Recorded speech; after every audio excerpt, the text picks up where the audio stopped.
So now the next topic is staffing. Okay. What is basically staffing? Staffing is defined as the process of hiring and developing the required human resources to fill in the various positions in the organization. It signifies placing the right person at the right job. Staffing is nothing but placing the right person on the right job. Means as per the abilities and capabilities of the person, allotting that person the job which fits him the best. This function of management is basically concerned with shaping the manpower requirements, with selection and then the placement after the person has been selected, and then this placement, and after the placement the training is being provided to the employees, and after the training the compensation of an employee of an enterprise. It helps in filling and maintaining the filled position in the organizational structure. Means it helps to fill the vacant positions and to maintain the filled position in the organization. It is a continuous process because new jobs are created every time as employees may leave the organization or and on, and also because of the growth and diversification in an organization. So the next topic is benefits of staffing.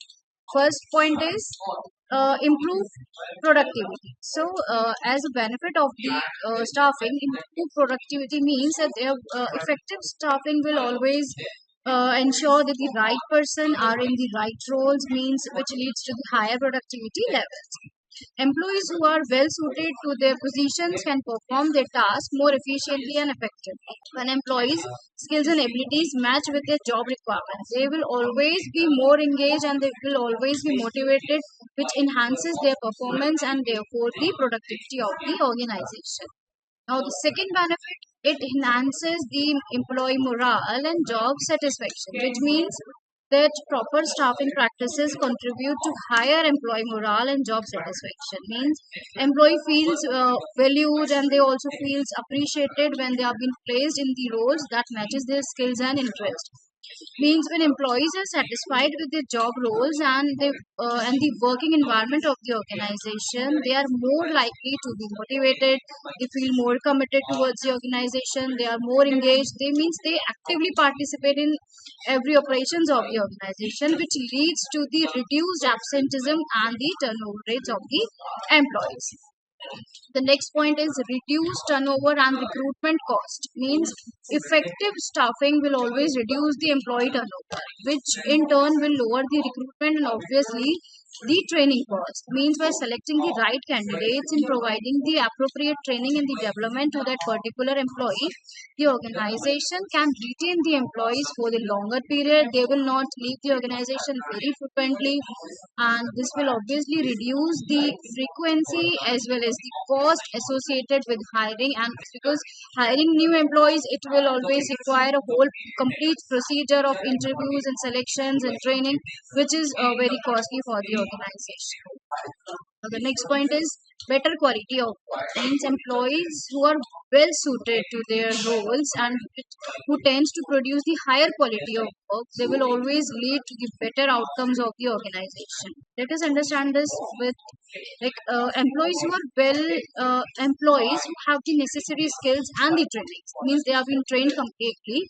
They can always perform their task with greater accuracy, with greater efficiency. Means which will always result in the fewer errors and also the higher quality products or the services which the organization is offering or the which the organization is manufacturing. Now the next point is increased organizational flexibility, which means that when effective staffing practices are provided in the organization with more flexible workforce, it can adapt to the changes, demand, and the business conditions. Means cross-training employees and having a diverse skill set within the workforce allows organizations to respond quickly to the market changes, to the changing taste of the customers, with the customer needs, and with the technological advancement that are occurring in the outer environment or the external environment.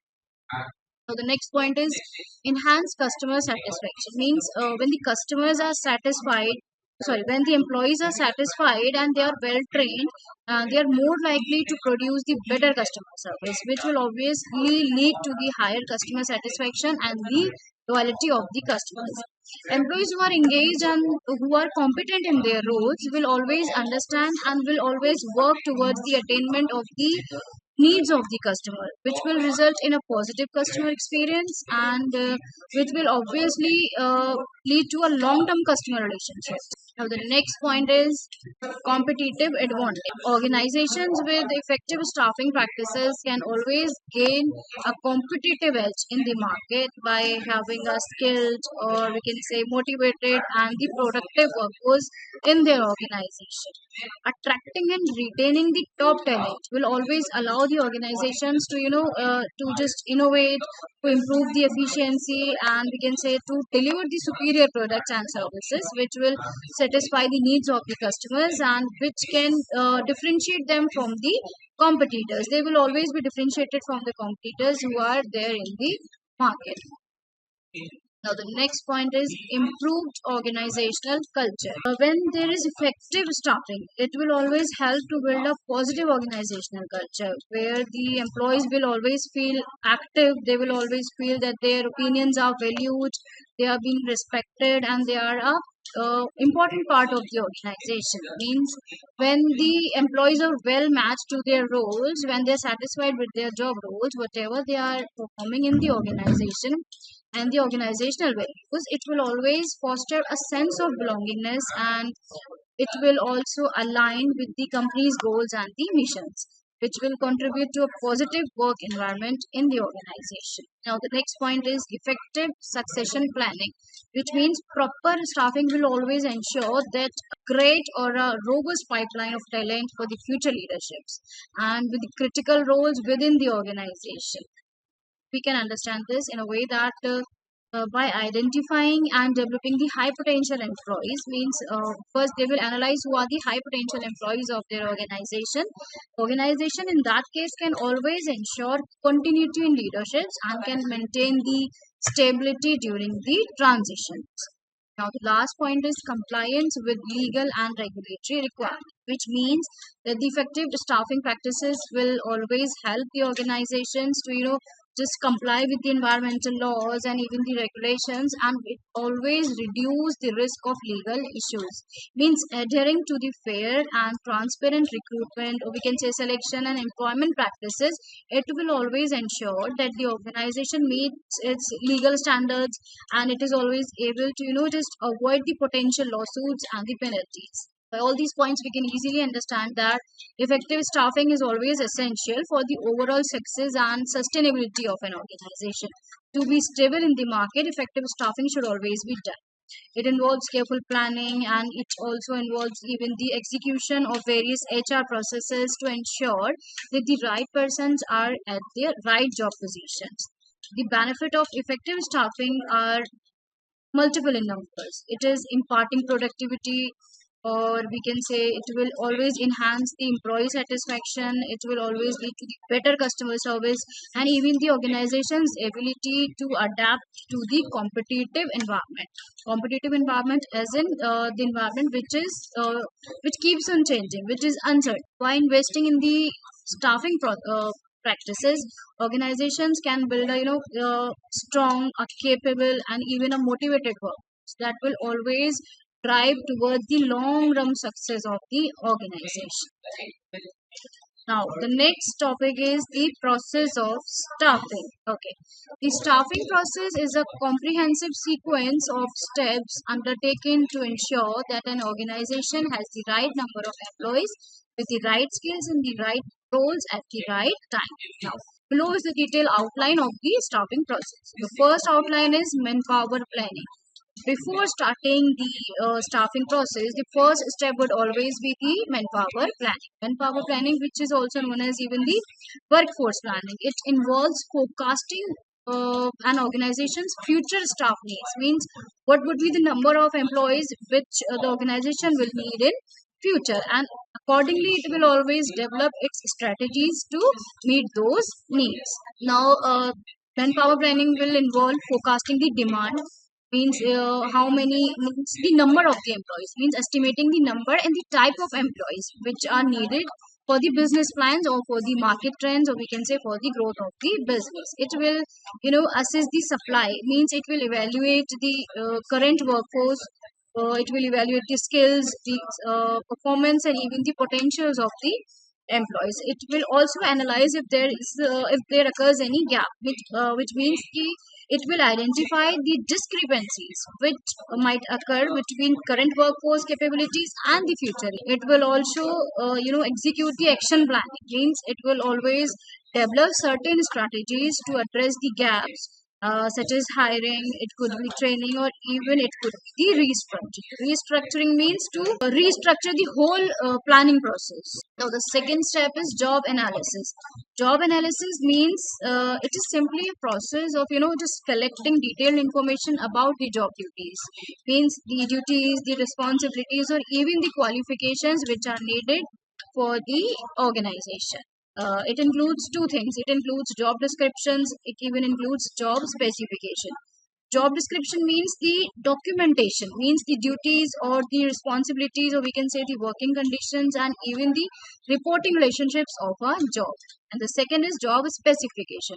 Job specification means the skills, or we can say the qualifications or the experience or the attributes, whatever are required in the job.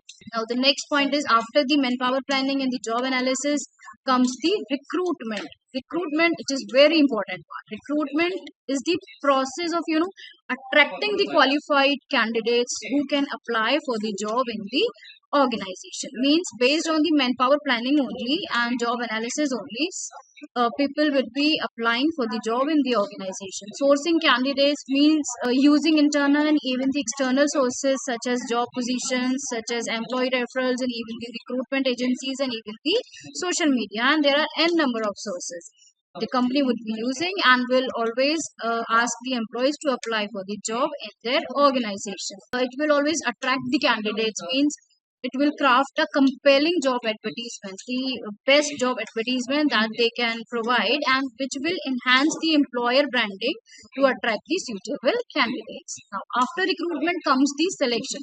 Selection means to select the best candidates out of the ones those who have applied for the job in the organization. It involves the evaluation as well as choosing the best candidates from the pool of applicants who have applied for the job. Here, screening of the application is done. Means the resumes or even the CVs are reviewed and the applications are shortlisted so that the job specifications can be met. Now, it conducts the interviews, means using various type of interviews. It could be any interview. It could be structured interview. It could be unstructured interview. It could be behavioral interview.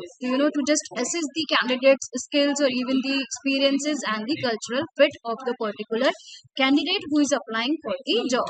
Then comes the placement. Placement means placement involves the assigning the selected candidate. Means recruitment is the people are applying for the job.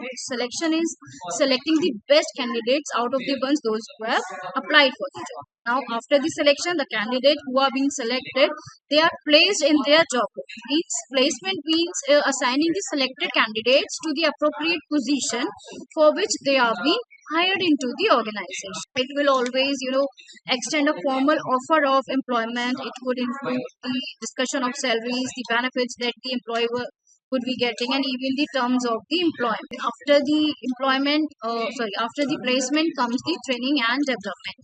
Once the candidate has been selected, he has been placed in the organization, he has been told about whatever job positions he would be performing, job roles he would be performing. Next comes the training and development of the employees.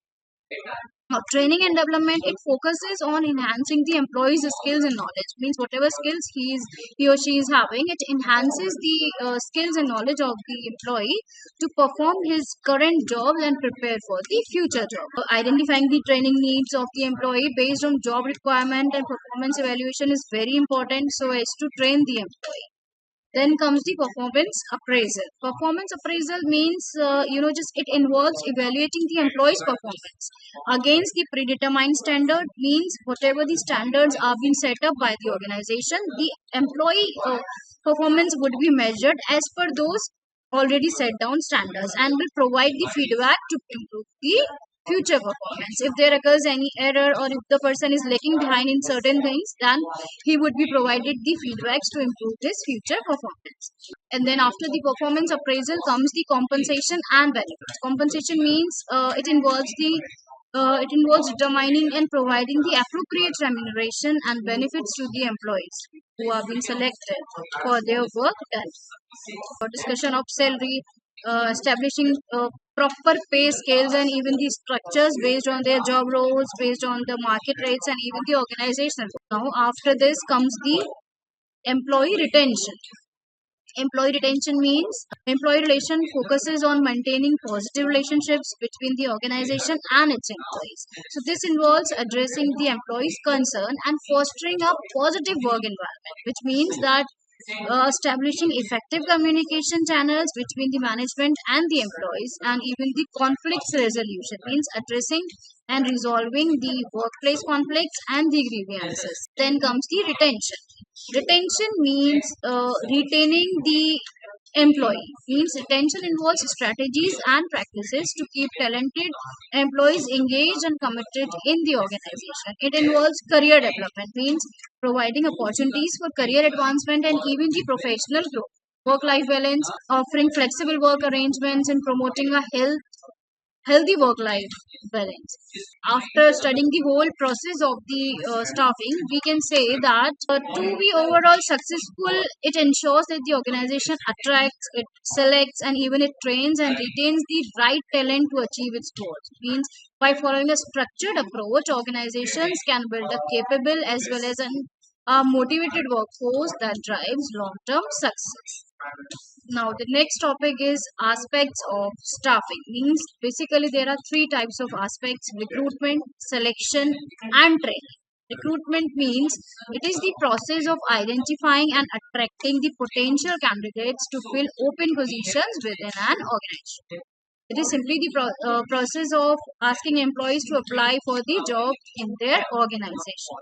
The goal of recruitment is to create a pool of qualified applicants from which the best candidate can be selected. Next is selection. Selection means selecting the best candidate out of the ones those who have applied for the job in the organization. Then comes the training. Training is the process of enhancing the knowledge, skills, and abilities of employees to perform their current job roles effectively and to prepare them for their future job responsibilities. After seeing all the three aspects of staffing, we can say that effective staffing requires careful planning, obviously, and even the execution of recruitment, selection, and training process. Means recruitment ensures that a pool of qualified candidates, selection identifies the best fit for the organization, and even the training develop employees' skills and capabilities. Together, these all aspects contribute to building a competent as well as a active, or we can say a motivated workforce that drives the organizational success. Now, sources of recruitment. There are two sources of recruitment. One is internal and one is external. Internal sources of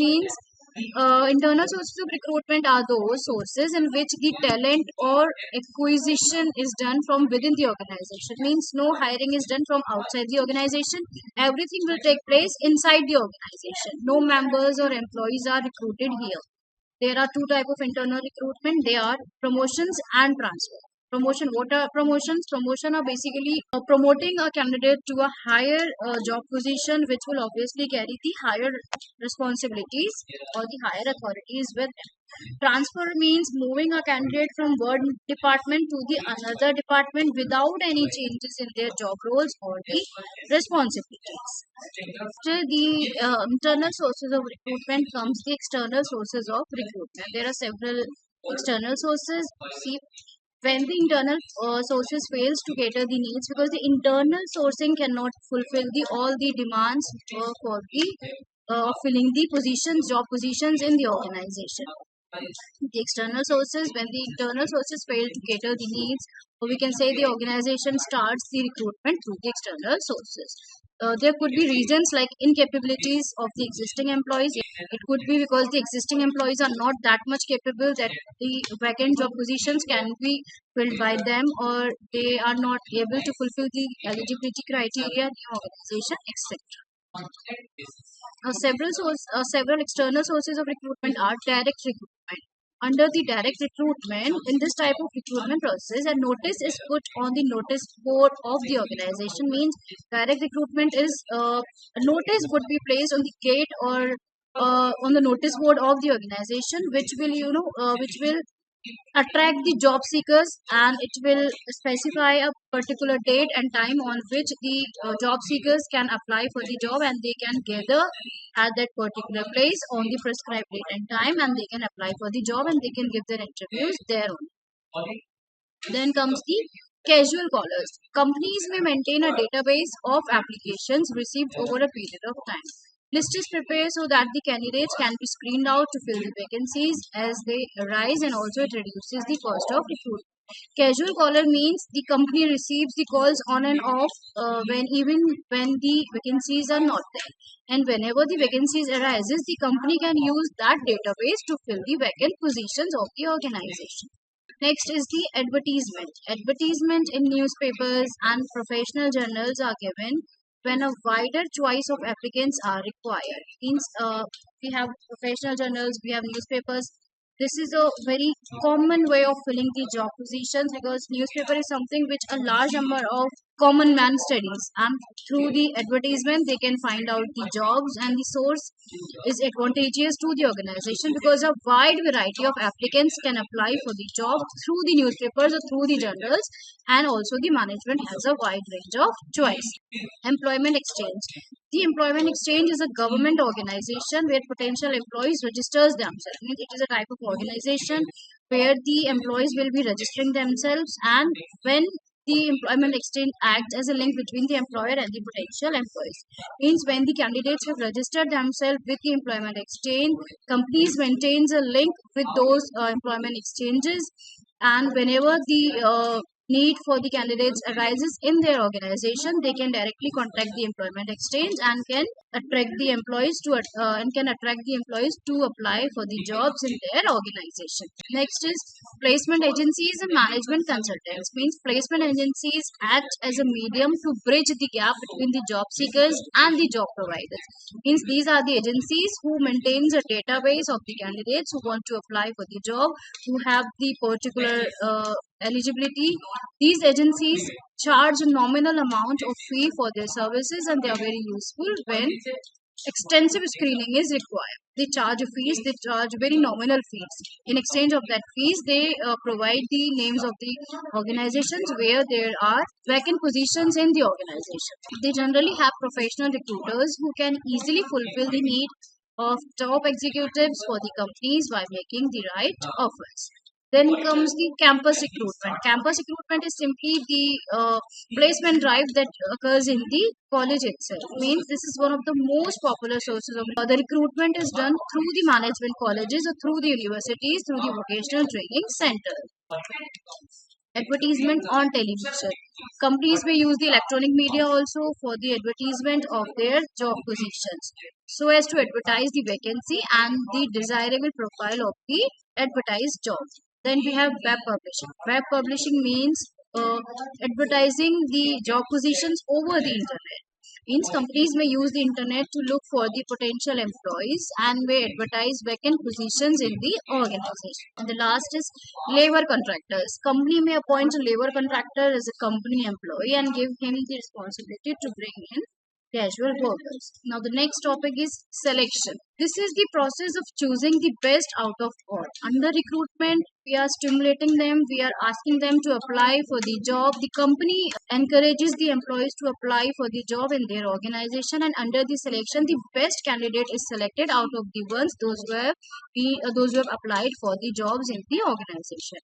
A series of employment tests and interviews are conducted in order to choose the right person who could be the best fit for the job. The process starts from screening of applications, and even it may continue till the offer of the employment, acceptance and joining of the candidate. Now comes the process of selection. First is preliminary screening, which means that to filter out the unqualified candidates early in the process, means to review the resume or even the CV of the employees who have applied and the application forms to ensure that the candidate meets the basic qualifications and the job requirements. A number of shortlisted candidates who now can move to the next stage, which is application form. The purpose of the application form is to gather the detailed information about the candidate. So, for example, their educational background, it could be their work experiences, it could be about their skills, and even other relevant details. Candidates will obviously fill out the standardized application form and will provide a comprehensive overview of their skills or of their qualifications and their experiences. Detailed candidate profiles for further. Now, the third point is initial interview, which means the purpose to assess the candidate basic interpersonal skills. The purpose of initial interview is to analyze the basic communication skills, communication abilities, and even the overall suitability for the role for whatever the employees have applied in the organization. It even includes to briefly interview, means to get a preliminary sense of the candidates. The outcome of this is that the identification of candidates can easily be done who are potential, or we can say who are fit for the job position for which they have applied. Next comes the employment test. The purpose of employment test is that to objectively evaluate the candidate's ability, his aptitude, and even the skills relevant to the job. Employment test includes many kind of tests. For example, there are aptitude tests, which assess the logical reasoning of the candidate who has applied, and even the numerical ability and the problem solving skills, whether he or she is able to solve the problems. He or she has been provided a certain situation, a certain problematic situation, and it has been seen that whether the person is able to solve that problem or not. Then there is technical, or even we can say the skill test, which focuses the job specific technical skills and knowledge, whether the person, those skills, those technical skills, whatever he or she would be performing if he or she has been selected once in the job. Then there is personality test, means to assess the personality traits and even the cultural fit of the candidates. And we have situational judgment test, which means it measures the candidate's decision making and the problem solving abilities in job related scenarios. Means a real problem which the organization has already faced is provided to the candidate who has applied for the job, and it is seen whether he or she is able to provide the best solutions. If the same problem comes to that particular person, what would be the steps that person would be taking. Now, the next round is in-depth interviews. After the initial interview, after the employment test, comes the in-depth interview. Under the in-depth interview, it is conducted so that a thorough assessment of the candidate's experiences, his skills, his motivations, and cultural fit can be done. Now, asking standardized questions, it could to all the candidates for their consistency and their comparability. Means those who have applied to compare the those candidates and selecting the best out of them. It may relate to asking the candidates about to describe their past experiences and how they have handled the specific situation. They might be provided a specific situation and maybe ask for the solutions in of that situation. Then there is panel interview, which involves multiple interviewers are there who would be assessing the candidate, who would be asking the questions to the candidate. Now, the outcome of all these interviews would be that that the best candidate who has the best qualifications and who is fit for the organization, that particular individual would be selected.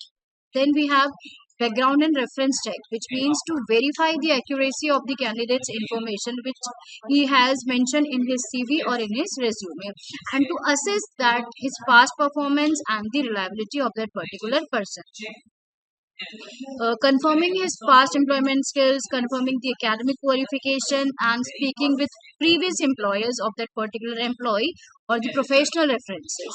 Even checking his criminal records, it will include checking the credit history and other relevant information. Now, the next step is decision making. The purpose of decision making is the final selection based on all the gathered information or all the rounds through which the candidate has come through. Now, comparing candidates' profile, it could include the test results, it would include the interview performance, and even the references check outcomes. Selection of the best candidate. The major aim for the decision making is that the best candidate is selected. After the candidate has been selected, the eligible candidate has been selected. Now comes the job offer, which means to formally extend an offer of employment to the selected candidate. Now here in this stage, the final candidate has been selected and an offer of employment is being provided to that selected candidate. Now preparations are being done, and the sending of the job offer letter, it may include such as job title, his salary, it could include the benefits that the employee would be getting. It could include the starting date from which he or she would be joining and other terms of employment. Then comes the medical examination, means to ensure that the candidate is physically fit for the job for which he or she has been selected. And this is not necessary in all the organizations, means certain there are many organizations that follows this step, and there are certain organizations which do not follow this step.